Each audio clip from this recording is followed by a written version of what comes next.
Field of 68 live from the Gordon Biersch at 200 Poydras Street in New Orleans, in the Crescent City. Rob Dawson here. I got Terrence Oglesby and Randolph Childress with me, and we're joined right at the top, Illinois head coach Brad Underwood. Brad, what's going on, man? How you doing? Thanks for being here. Thanks, Thay. I appreciate you guys having me. It's great to be in New Orleans. It's great to be at the convention. It's great to be at the Final Four.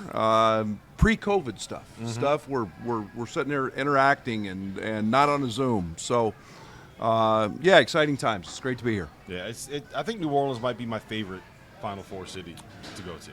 It's way up there. Yeah, everything's easy, and it's got great food, and I'm a foodie. So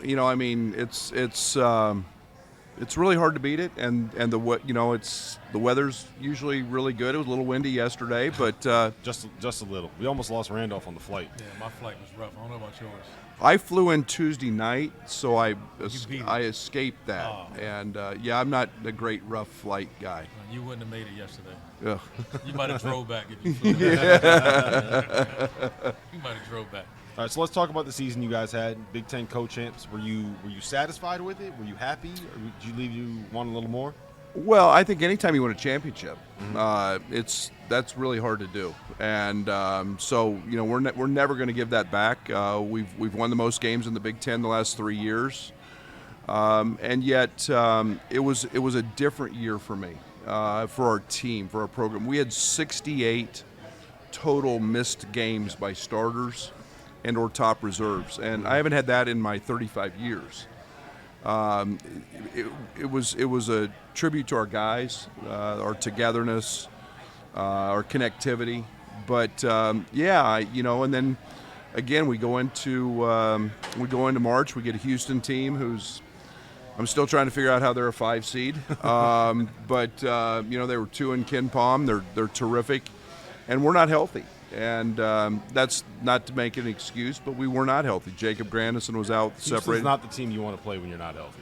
No, and we were a shell of ourselves. We were a really good shooting team and didn't shoot it. Trent Frazier had pink eye and an infection, and with those two out, we were not whole. But and Houston whipped us. So, but yeah, it's very satisfying. I feel great about it. I feel great about the direction we're going, and our time will come. You just keep getting back to this tournament, and anything can happen, and that's exciting. How comfortable are you with, or what's the chances, I'd say, that you get a guy like Kofi back? Any conversations you've had? I know we just saw Curbelo hit the portal. Yeah. I think the portal is what it is. I don't think there's any everybody, it doesn't matter if you're a bench guy or if you're a starter or if you've won league championships or you finished dead last. Kids are gonna put their name in and test the waters. I think Kofi's always in that mode of gathering information. It's a different game in the NBA, and where that translates. He had a great year for us and a first-team All-American. So, he's got to make a choice. This will be his 3rd time entering, and he can't come back if he does make that choice. So, we'll see. We'll see. He's got till April 24th to do that, but he's been a huge part of our success here in the last 3 years. Coach, your ability to adapt, you start out the season, you lose Kofi for a couple of games, so you got to alter a little bit. Then Curbelo goes down for a little bit, got to alter some more. You used to be a spread guy, and then, your ability to continuously adapt with all those injuries, and you still were able to win the Big Ten, or be a piece of the Big Ten. I just want to hear a little bit about, and that's probably the wrong way to ask questions, right? I want to hear a little bit about, but your ability to adapt and your staff's ability to adapt. Yeah, and this is going to sound really juvenile. I was a junior college coach. Yeah, that's helped a lot of guys. I mean, it was 10 guys every year. Yeah. And yet you figured out what your core values were, probably just as big as Kofi being out. We played games this year without Curbelo, without Trent Frazier, Austin Hutcherson, who nobody ever talks about, missed an entire season again. Those were my 3 primary ball handlers. And, I played Coleman Hawkins at 6'10", who's a power forward, at point in some games. We had to adjust, and it hurt us in the end because we didn't we were trying to win games, and so we had to make adjustments on the fly that way instead of enhancing our culture and enhancing what we were doing, keeping things simple and just getting great at it. Right. And that was a challenge. But when you've got that many injuries, I mean, I had 9 starting lineups before Christmas. Yeah, That's more than I've had in my career, and that I didn't like. I'm a guy who likes to get a rotation. I'm a very big bench guy, and but it is what it is. I can make all the excuses and talk about it, and you better figure out how to win. Yeah. And if you don't, then shame on you. You're not doing your job. I'm not a guy who gets stuck in a routine, say I've got to play this way. You better figure out how to win, and we had to do that this year. You mentioned one guy. Sorry, Randolph. You mentioned one guy there that I'm a huge fan. Coleman Hawkins. His potential is through the roof, and you could see it happen in spurts this season. Heading into his future, I mean, what is his ceiling? Yeah, he's got enough talent to play at the next level, Yeah, and that's he's kind of that modern day 6'10", can handle it, can shoot it. He's an instinctive player. He's got great IQ and feel. Got to continue to gain strength, but his versatility. He was a tremendous defender for us because he can really move his feet. He's got great length. And again, a guy that I'm really excited about for the future. And as his role manifests itself and he grows in that confidence, he'll gain that. Big thing for us is to have an off season. Yeah. We haven't had an off season in 3 years. Huge. We started on Monday just to get back to, okay, here's what the weight room looks like. We're going to have an off season. We're going to get guys bigger, better, stronger, tougher. And so I think that's an important piece in all this as well, is trying to get back to some pre-COVID ways of doing things. Sure. So we talked about the point guard stuff earlier, right? The issues you had throughout the season. What's your plan for point guard next year? Because I can't keep track of who's coming back and who's not. Trent Frazier's done, right? He's been in college for 17 years. Yeah. You don't get an 18th year? He gets his AARP card. Okay. It'll come here in the summer. It's a change. We've always played 2 or 3 together. I've never had, we played with Io DeSumo. Io won the Kuzi Award and literally played off the ball a lot. We just got him in actions in different ways through that. And so we've got some young guys we brought in. We will we'll see what happens as we move forward. With the portal. And filling those needs, but I've got really talented young guys that I believe in. Everybody says it's really hard to win with a freshman. I get it, but we can surround them with some other pieces. And in our stuff, we like to play fast. We like to score under 7 seconds. It's multiple handlers, so it eases the pressure a little bit from us having just a true I've got to run sets. Sure. Type point guard. And Alfonso's coming back, right? He's done. He's done. Plummer's done. He's here in the 3-point contest. So we literally lose everybody on our perimeter. That's JUCO, baby. JUCO. That's So- what it is. That's what college basketball is, though. Yeah. Everybody turns over now. Every roster, every team turns over. It's kind of life. Yeah, and I'm trying hard to not have that happen. But again, what young people go through today, I don't know. I mean, we've got social media, we've got all sorts of issues, and so the reasons vary. And to be honest, I'm not concerned about their reasons. If they want to go, they need to go. I think we lose sight of winning and how hard winning is. Winning's really hard. If I get a young guy that I talk to in the portal, and the first thing he asks me is about NIL, I'm hanging up. That's a short-term deal to what could be a long-term life deal. Winning is hard. When you get, just because you win a few games doesn't mean you're a winner. People don't realize how hard it is, and to definitely win at the level that you guys won at, and you've won in the last couple of years. When you talk about toughness, a big part of that this younger generation doesn't always understand what that means. Randolph, you went through adversity. You went through it.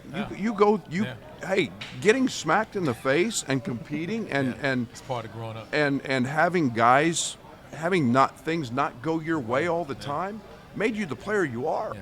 And if you don't go through that, and we don't challenge guys to become better, then shame on us. We're not coaching them. And if I can't get a guy a little bit uncomfortable and know that I love him to death, but I'm just pushing him so that he can become just a little bit better so he can see how he gets better.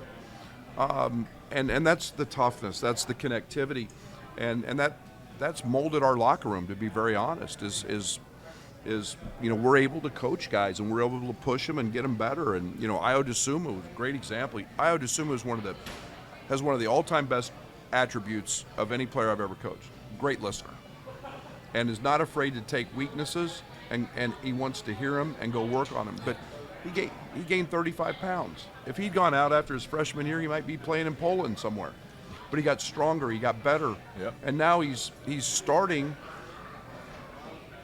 on an NBA team that's winning.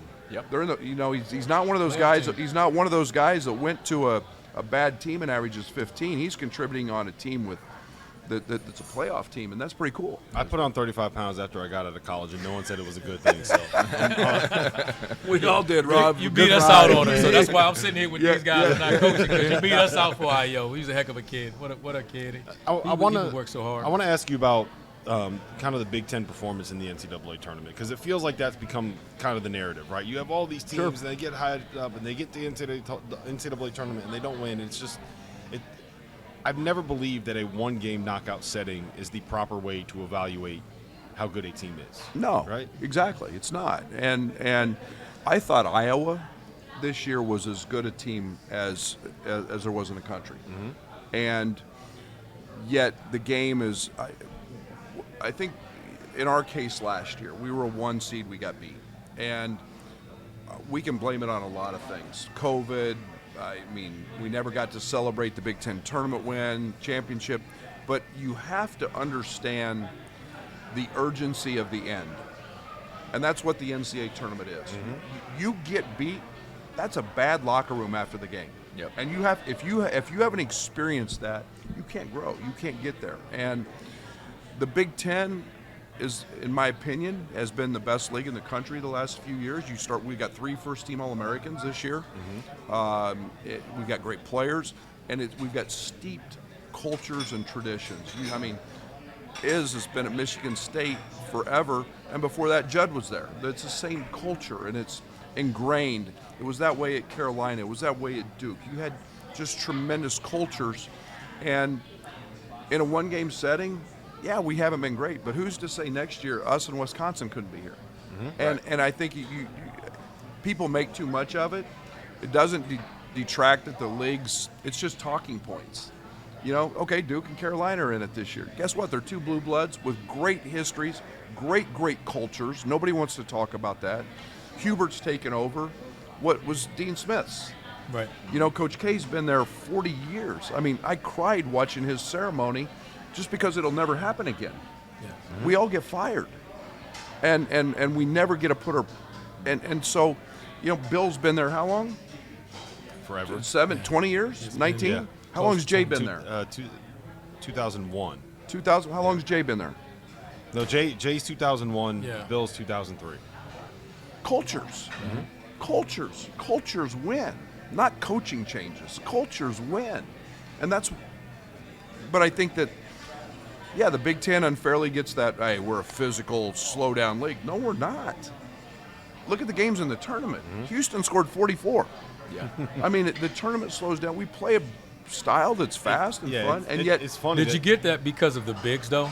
Oh, sure. I wondered if people thought that because the dominant, it was the league with the most dominant bigs or dominant front court guys, and I just felt like, fair or unfair, that was the reputation that was placed on you guys because you had a Kofi or you had a Hunter Dickinson, or even if they weren't great, you had other bigs in the league, and everybody kind of played, had a big part in their success. And I think that's probably some truth to that. I think that, but you go back in history, the league was I think at one time a slower league. But does that mean it doesn't play in the NCAA tournament? I can see why people want to say that. It doesn't. But I think everything's cyclical. And who's to say next year, the year after, we don't have 2 teams here, and so I don't make a big deal about it. I get it. They're talking points. We were 1 seed. We got beat.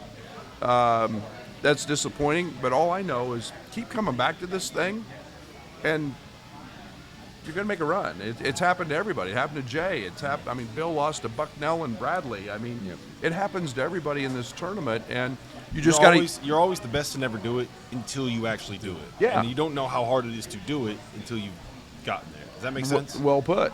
It's exactly right. It's well put. You mentioned culture, and now we talked about how prevalent the portal is. How hard is it to maintain a culture? You know, because you're not allowed the longevity that these other guys have had. You know, we talked about all these coaches minus Hubert in the Final Four is established. Their culture there. You know what it is. But nowadays, you don't get that chance. If Coach K was coaching now and had the 3 years that he had at Duke to start, Duke isn't Duke. Yeah, that's right. And I think that you have to have – I always go back to when I was a JUCO coach again. You have your core, what you're going to stand for and what you're going to tolerate and what you're going to be about. And I have a saying, character over characters.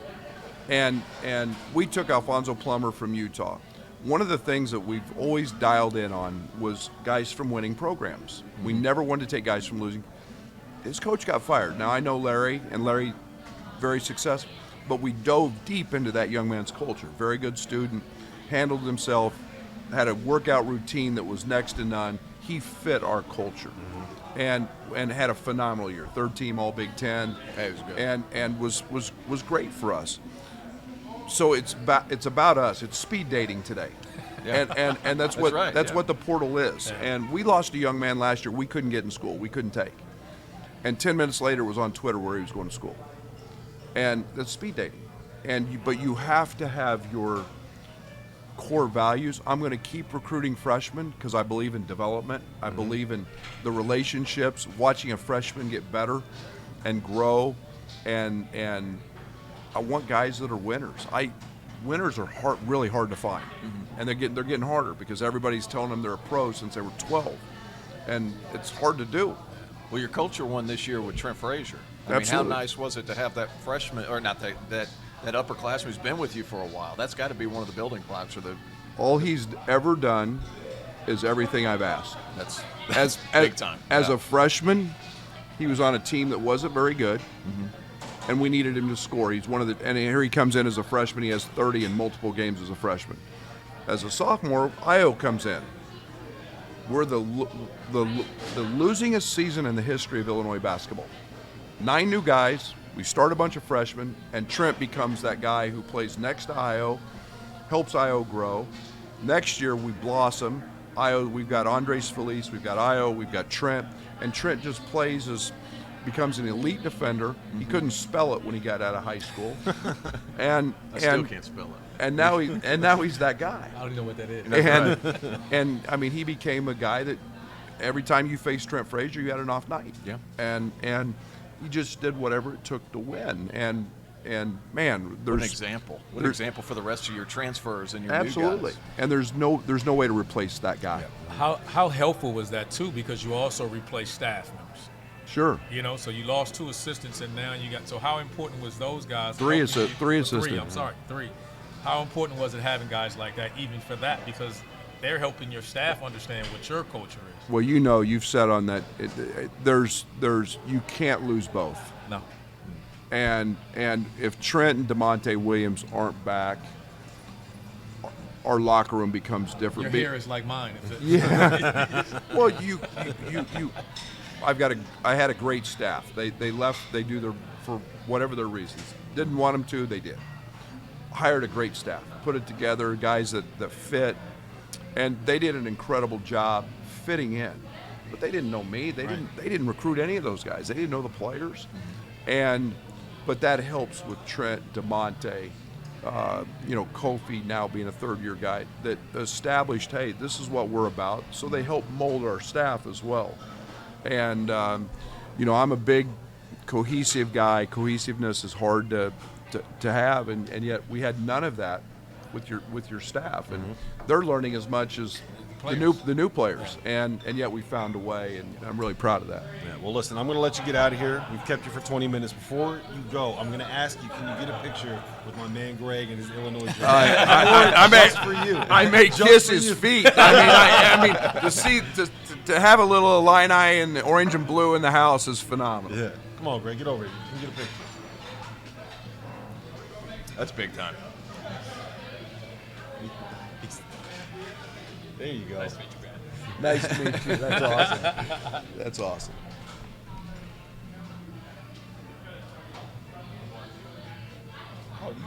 Thank you, sir. Thank you. All right, good luck to you guys. Yeah, Brad. Appreciate it, guys. Thank you. Thank you. Rob. Appreciate it. Appreciate you, man. Guys, enjoy New Orleans, enjoy the Final Four, and find some